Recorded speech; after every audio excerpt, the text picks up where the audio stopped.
Good evening, this is NEWS.PH, but it's not politics as usual. I'm Pia Ontiveros. Tonight, a developing political story the Calvary advocates and proponents of the reproductive health bill are going through just to get it passed on second reading at the House of Representatives. On Monday, the President, in a meeting with legislators in Malacanang, spoke at length about the RH bill. He didn't actually say vote for it, but he did ask them not to shirk from their responsibilities as leaders and to put the RH bill to a vote to finally put the matter to rest. But the President did say 6 times, according to some who were there, that if he were still in Congress, he would vote for it. Our guests tonight, RH bill advocates, Pangasinan Congresswoman Kimiko Wangco. Good evening, ma'am. Thank you for being here. Akbayan Representative Congresswoman, may representative na, may Congresswoman Kakabag-Ao. Good evening. Kong Kaka, thank you for being here. And allow me to introduce you this way, Congressman Bagilat, one of the few thorns among the roses, who isn't pretending to know what having a uterus and having babies feels like. Ifugao Congressman Teddy Bagilat. Good evening, sir. Thank you for being here. Okay, well, let's begin with you, Kong Teddy. You were live tweeting that dialogue, no? Yeah. That lunch meeting with the President Monday, and so was Congresswoman Kimiko Wangco, I think. Were you hoping that the President would have just said, I want you to pass the RH bill? Well, that was the expectation. But prior to that, we already had a feel of what the President wanted to say. He will not insist. It will still be a conscience vote. But the reason why I was texting was because I wanted Or tweeting.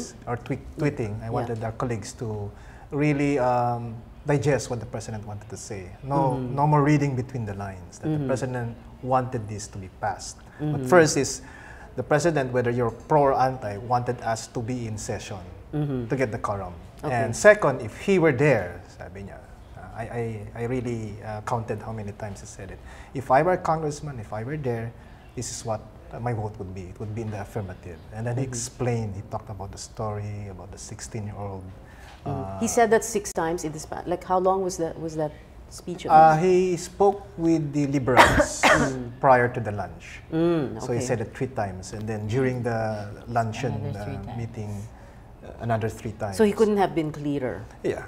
And most of our colleagues were saying that we do not have to read between the lines. This is what the President wanted to say. Okay. But you thought that yung message na yun, na bumoto na kayo, you thought that that was enough? To be present, no? Because we were having a hard time the week before to get the quorum. So I don't know if people were, they didn't want to be in the midst of the controversy of the RH discussion, so many were being absent. No? So he wanted, don't run away from your responsibility. This is your mandate as legislators. Whether you're pro or anti, you have to make a decision. So yun una yung pinaka-point niya. Yeah, okay. And that was a good point, of course. Congresswoman Kimi, you were there also at the lunch, right? Yes. Teddy was there in a meeting for the liberals, which was private only to the liberals. Then the rest of us, when they finished with their meeting, that's when we sat down to have lunch, and the President came out and spoke to us. Yes. Okay, and he said the same thing. That was your understanding. A lot of things that he said were hit me quite strongly. First, he used the word ostriches. He asked the representatives not to be ostriches, which I think is really important because instead of running away from the bill, from finally putting it to a vote, what he was trying to say is, let's get on with it. Let's move on. Yeah. So, and yeah.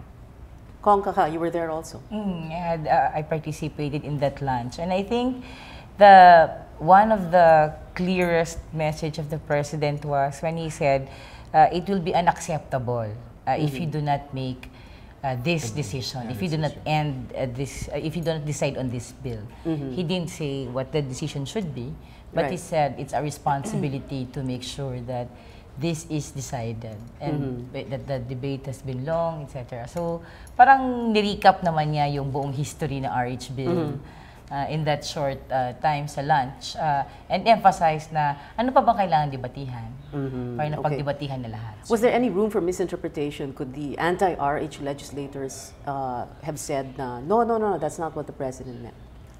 Mahirap. Wala talaga. Mahirap Masyadong malinaw. Oo, masyado. There was, Okay. there was a line that he said that really struck me. And correct me, I can only say it in my words, not his exact words, so maybe they can help me. Remember he said, who is more of a criminal, a child that steals food because he comes from a very poor family and they're starving, or a member of the House of Representatives that is that does not become part of the solution to solve that kind of situation A government official. coming in the Philippines. And he even talked about the Vatican too, because if you were going to make it a spiritual debate, sabi niya, in the Vatican too, it was clear that things of the temporal premise also affect the soul. So parang sinasabi niya, if you're really hungry, if you cannot sustain your family, then it's not a sin, no? To try to control the family size. But of course, a discussion on theology, that would be an entirely different Of course, episode. So of we'll course. invite you back for that one. Nagsalita siya English-Tagalog. English, sabi niya, unacceptable not to make any decision. Nag-Tagalog po, sabi niya, hindi niyo pwedeng sabihin sa huli na doon sa harap ng batang 16-year-old na may 2 anak. At sa inyong constituents, sabihin niyo, hindi ako nag-decide eh. Okay. So ano pa bang mas malinaw doon? All right. So after that meeting, you had the session on Monday, 2 days ago, Tuesday, yesterday, and today, no? But we'll get into details in a little while. But my first question, a brief answer to this. You have till December 21. Is that correct? Technically 18 actually, because the 19 is our Christmas party. It's a Wednesday. Magki-Christmas party kayo kahit hindi na ipasa ang REG. Well, I think... Wala kaming karapatang mag-celebrate. Yeah, exactly. Huwag kayong I don't think Christmas there's party, anything to no? celebrate. During the nothing LP to meeting, the celebrate. President was even more specific as to when he wanted it to be passed on second reading. Sabi niya, huwag na nating palampasin ng isang linggo. Yes. Because Lumampas technically, na kayo ng isang yun nga linggo. Yun nga. Because sabi niya, if you're going to do it on the last week or even next week, you're going to transmit it to the Senate. And sabi niya, You have to ayon give daw them sa time Senate to work. leadership is hindi namin na-actionan ito if the House doesn't decide. So parang sinasabi niya, if transmitted to the Senate during the last week, then they're going to take it up next week. Right. And it's already very near the campaign period. So sabi niya, parang pinapatay niya na rin yung bill. Okay. Congresswoman Kimi, you tweeted on Monday night that Typhoon Pabling has hit the HOR. At sino naman ang pinatatamaan mo dyan? Well, obviously, Manong Pabling Garcia, kasi Manong Pabling really takes the floor and can speak for a long, long time. In fact, we've been having marathon sessions. Like last night, we ended at 11:30, and I think, the floor has been monopolized between Manong Pabling and Rufus Rodriguez, Representative Rufus. So, yeah, Storm Pabling. Okay. Kasi Typhoon Pablo. Oo nga. Anyway, let's talk about the politics of getting out the vote for the RH bill. So, number one, first of all, you're getting a quorum, no? On Monday, you had 210. Today, 162, no? Paliit ng paliit. Baka naman sa Monday, pagbalik nyo, Most probably. Because siguro, sabihin Most natin, probably may what? contingent na napumuntang US because of the Sa laban. Pacquiao fight. Okay. Diba? So they'll be returning only on, what, Monday? And Or Tuesday. okay, so how many do you need? How many do you need for 144. 144. 144. Yeah, because 144. one of our reps died. Yes. Okay, o 144 o 162 today, baka Pag wala kayong quorum, hindi kayo mag... I think we'll still be able to have a quorum. In fact, even if we have only 145, as long as the pro-RH are there, we have the numbers. That I'm confident of. Yeah. Do you think they're just trying to wear you out by Yes. thinking of... Definitely. It's a Test ng trench war. endurance talaga. Trench warfare. That's right. But exactly, trench warfare, ganito talaga, di ba? The tactics that are used, no, to maneuver, but the rules allow that, di ba? Yeah, it's very liberal. It depends also on the chair. But we made House history leadership. yesterday because it's the first time in the history of Congress that we had 5 roll calls in one session. That's because every time there's an amendment And for nominal voting. you explain that. You explain that. Lahat because- ng klase ng mga Klase ng voting, lahat ng klase Yes, ng because Viva voce, roll call. nominal voting, tayo upo.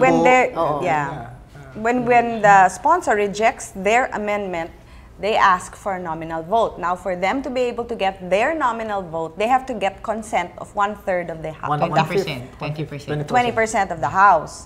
So after they get that consent, then we again vote and and we go nominal, which it takes us about 45 minutes to an hour.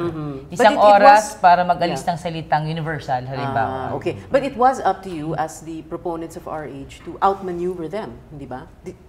Were you doing that? We did. Were you, Yung pinaka-significant na napatunayan ng RH, ng pro-RH legislators nitong nakaraang 3 araw ay humaba yung session dahil may attendance, dahil may boto, at kahit pa ulit-ulit, repeatedly, we were asked to go to nominal voting, hindi natatalo yun. Numbers were okay. steadily So, in our favor. consistent at lumalaki ang Malaki lamang. ang We lamang. started with 8 Yes. Okay. margin. Last night, we ended with 26. Okay. That's a good indicator. Okay. We're going to a break, but just to go into the break, I was just going to say that Kong Kimmy had tweeted on Monday about it. 5 hours na, page 2 pa rin.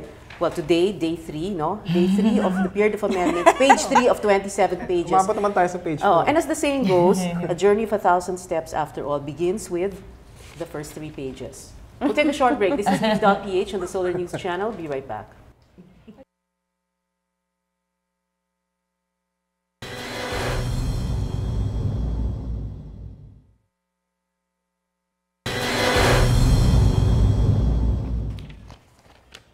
Welcome back. This is NEWS.PH on the Solar News channel. I'm Pio Ontiveros. Our guests tonight, RH Bill advocates, Pangasinan Congresswoman Kimi Coangco, Akbayan Representative Kakabag-Aw and Ufugao Congressman Teddy Bagilat.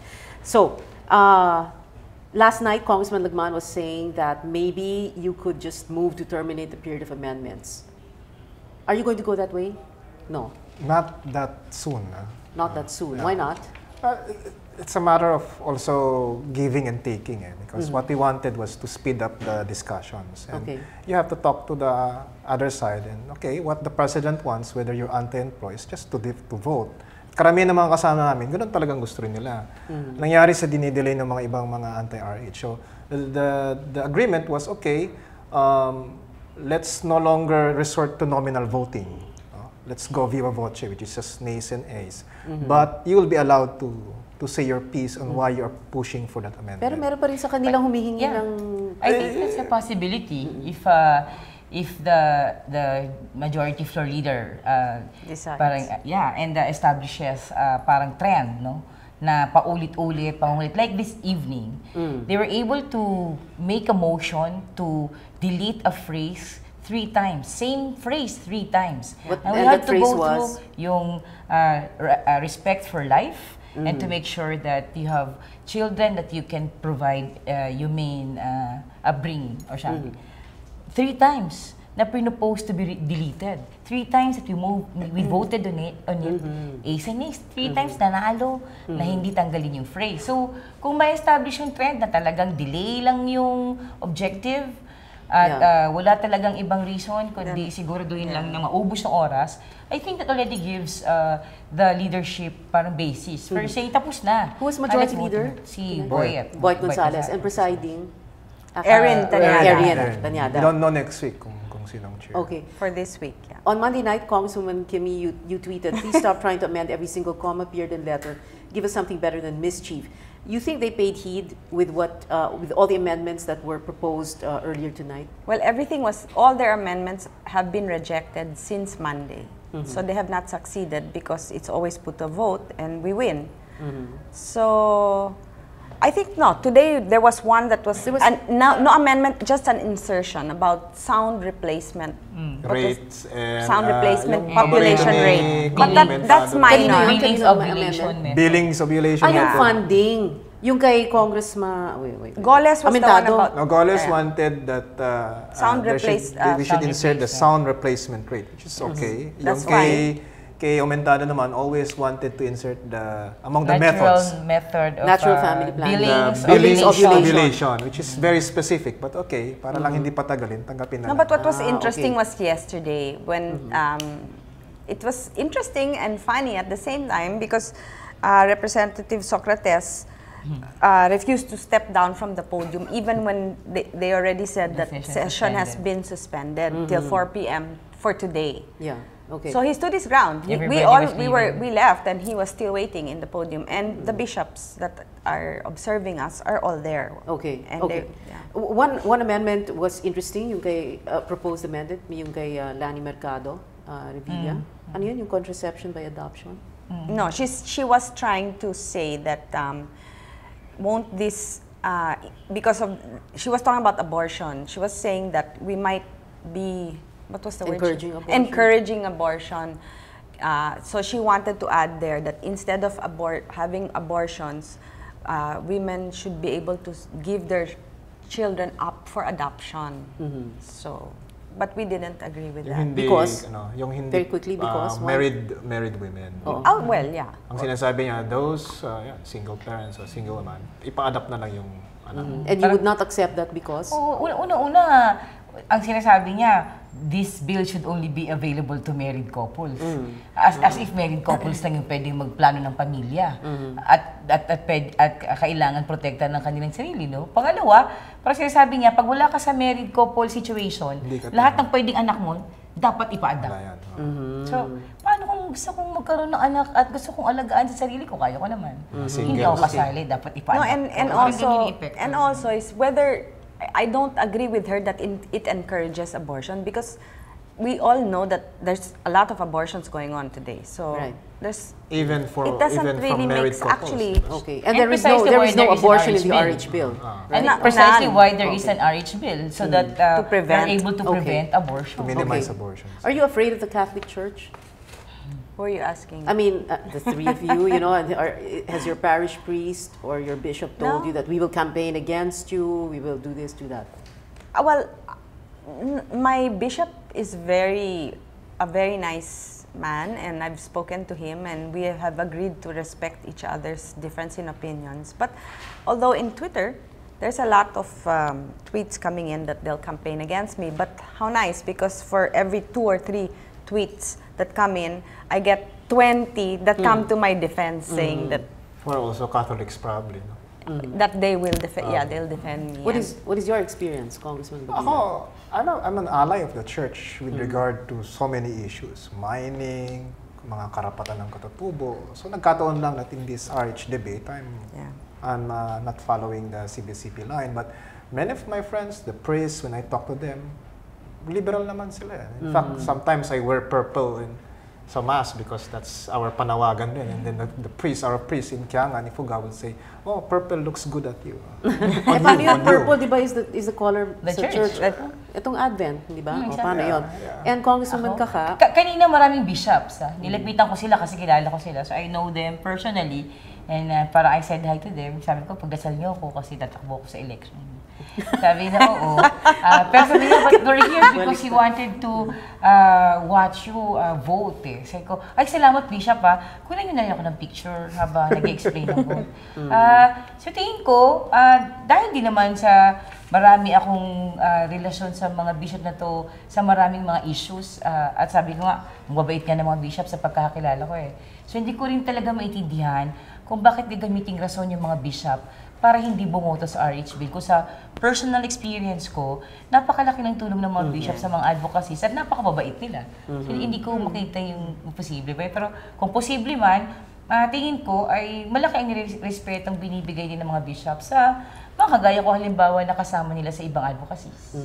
Okay, let's go back to your colleagues who are anti-RH bill, no? Do you know exactly what they want? Ayaw ba nila na magbotohan kayo? Or do they want a vote and then they want to defeat it on the floor with a vote? Initially, the tactic was to delay it. Now, with the president's saying that you have to decide on this, and given these past 2 days na very frustrating, napakahaba, most of our colleagues, kahit yung mga antay, sinasabi, pagbotohan na natin ito. Because people want to go back to their district and start their campaign. Or to move on to other bills. Yeah, to other bills. So it's really going back to their district. Hindi namin magawa yun kasi meron kaming tungkulin, which is to attend. Because yun ang laging tinetext ni speaker na you have to be present. No? Yeah. So everybody wants to get it over with Alright. Whether it's gonna win or And not. face basta it importante head on. tanggapin. And when are Once we and going for to all. get over with this? We want Next to week finish ba? it next week. Next no? week. Because last week, Christmas party na yan. So hindi naman pwede tayo Ito na naman. mag-Christmas Ito na nag-aaway You were tayo, excited diba? for the Party, Christmas oh. party. Because, kasi mahirap naman na masama Nag-Christmas yung party nag-aaway din. tayo tapos Oo. pagkas Christmas party kinabukasan. So if you wanna finish it para medyo makalimutan na yung mga update. Kasi sometimes it gets to be really heated. No? Yeah, We had a alright. privileged And speech emotional. kanina. Si Lani was really emotional because of About what was said. something that The Congressman previous Marcoleta had Marcoleta said. and the way she said Erin also And Jan, responded to her question on why they suspended or adjourned. So, yan ang gusto mong iwasan and that's why I think the speaker really wants. And everybody was telling kanina na hindi man natapos ngayon, but Wednesday daw ang deadline. All right. Well, let's round out this discussion and end with this last point. No, is it something about our culture? No? Parang we don't like taking the bull by the horns. We're afraid of confrontation. We don't like closure. We like unfinished business. Ganyan ba talaga tayo as a people? I think it's a generational thing because the newcomers, the neophytes, I think we're all neophytes, the three of us. I think we're different, and if you'll notice, those that are anti-RH are really the older, more traditional politicians. So I think it's more of a I don't think the newcomers are that way. Majority at least. Majority. Okay, so then we go back to the earlier point made by the president that we started with, that what he's saying is that just vote on it, and then pag natalo, edi talo, pag nanalo, panalo. Ganun na lang. But he made it clear that he is for the RH bill, and of course he would want very much for it to pass. I mean, how much clearer is that? Yeah. I mean, think it's a test of our political maturity rin as an institution because sadly you need the president to tell us to do our jobs. Tutusin naman talaga, it's our obligation. And he stuck his neck out so many times already. So it's either we do what we have to do or we... Yeah, ang linaw ng mensahe ng presidente. Yes. Sabi niya, sabihin niyo sa akin, kung kaya niyo harapin ng konsensya niyo, yung 16-year-old, sabihin mo sa kanya, pasensya, hindi ako nakapag-offer sa iyo ng alternative. Correct. Napakalino ng mensahe. So, Yeah. tingin ko, ang bastos naman ng presidente kung utusan niya ako kung ano iboto ko. Okay. Pero ang linaw ng mensahe niya. Yeah. Okay. All right. For me So too. do you have the votes? Yes. Yes. You will win by how many votes? We can't say. Secret. No, but ang makikita ko lang may trend na. Yung Trend trend, kasi yeah. from 97 to 91 during the first vote. margin. And then naging medyo 15 votes. I think 17, 22, 26. yeah. But yeah, it's a tight fight. It's tight. Yeah. But going we to be a can tight win. fight. But So as I've always said, even if we win by one vote, we win, right? Exactly. Okay. I'm sure So this weekend there's going to be a lot of pressure from pressure cooker. That's From why they both- wanted to adjourn kasi they wanted to get the journal. They Malalaman wanted mo to yung see mga the pangalan who voted yes and who voted no. Actually, it's the antis that are really under pressure more than the pros. Okay. So if you're prepared to win, you're also prepared to lose. No, just in case. I'm not. No, you're not prepared I'm to not lose. You don't think prepared you're to going to lose? No. No. Yeah. We're prepared to win, period. Prepared to Yeah. win. Kong Bagilat? Well, sa akin, it's part of legislation. There's always going to be a winner. There's going to be a loser. If whatever happens, I think the advocacy will continue. Because if we win, we still have to ensure the budget. If just in case matalo tayo, then dali natin advocacy sa local governments. Pero tingin ko hinog na ang Yes. panahon para magdedebut na ang RH bill. So tingin ko Manganganak na yung RH bill. sapat na yung debate para maintindihan at kailangan ng pagdesisyonan. At tingin ko yung magiging decision in the end ay maipasa ito. All right. Final words from the three of you. Let's begin with Congresswoman Well, like I Polanco. said, I think I'm prepared to win, for a win. And I think we are going to do it this coming week. And the RH bill is going to give birth soon. Okay. After 14 years. 14 years ba? Yeah. Tagal, ano? More than. Mas mahaba yun Almost sa 9 18. months, ano? Congresswoman Bagang? I think yung institution ngayon ng legislature, yung Congress, is into a lot of parang pressure in the coming weekend. No? Yung mga members, yung institution mismo, at pinapanood siya ng tao. So I think ito rin yung panahon para maipakita niya talaga kung ano siyang klaseng institution. And Congressman Bagila? Yeah, well, ako single ako, so hindi ko masyadong nalarama yung mga problema ng mga pamilya. But being a governor and mayor, I know that people most of my constituents, whether they're Catholics or not, hinihangad nila itong RH bill. So, ito yung aking batayan, not so much what the President said, but what my people are telling me to fight in Congress, which is the approval of RH. All right. Thank you very much for being here tonight, Congresswoman Kim Thank Coango. you. Thank you. Thank you. Congresswoman Kakabagao. Thank you. And Congressman Teddy Bagila. Thank you so much for being here. Thank you for being with us tonight. I'm Pio Ontiveros. See you again next Wednesday. Good night.